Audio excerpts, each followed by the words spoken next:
ایک یہودی تورات کھولتا ہے اور اس کے دل میں نہ نبی پاک علیہ السلام کی محبت ہے نہ اسلام کی محبت ہے. تورات کو کھولا، اس تورات کے اندر اس نے 4 جگہ پر نام محمد صلی اللہ علیہ وآلہ وسلم کو دیکھا. اب چونکہ اس کے دل میں بغض تھا، اس نے تورات شریف میں 4 جگہ سے نام محمد کو کھرچ دیا کہ اس نام کو وہ برداشت نہیں کرتا تھا. تورات کو پڑھا، بند کر دیا.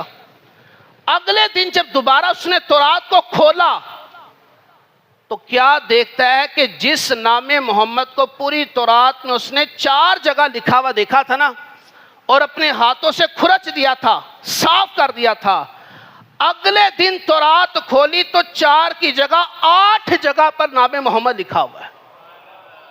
8 جگہ نام محمد لکھا ہے. وہ اپنے بچوں سے پوچھنے لگا، گھر والوں سے پوچھنے لگا، یہ لکھا کس نے؟ سب نے کہا ہم نے تو نہیں لکھا. اس نے 8 مقامات سے 8 جگہوں سے نام محمد کو کھرچ دیتا ہے، صاف کر دیتا ہے، تورات بند کرتا ہے. اگلے دن، تیسرے دن پھر تورات کو کھولتا ہے. اب اس نے دیکھا کہ پہلے 4 جگہ پر لکھا تھا، دوسرے دن 8 جگہ پر لکھا ہے. تیسرے دن تورات کھولتا ہے تو کیا دیکھا؟ نام محمد 12 جگہ پر لکھا ہوا ہے.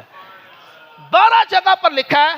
اب وہ سوچنے پر مجبور ہو گیا کہ یار یہ نام محمد ایسا نام ہے، اس سے میں جتنا مٹاؤں گا، جتنا دباؤں گا، جتنا ختم کرنے کی کوشش کروں گا، یہ اتنا ہی بڑھتا چلا جائے گا. اس نے نام محمد کی عظمت کے پیش نظر کلمہ پڑھ کر مسلمان ہو جاتا ہے.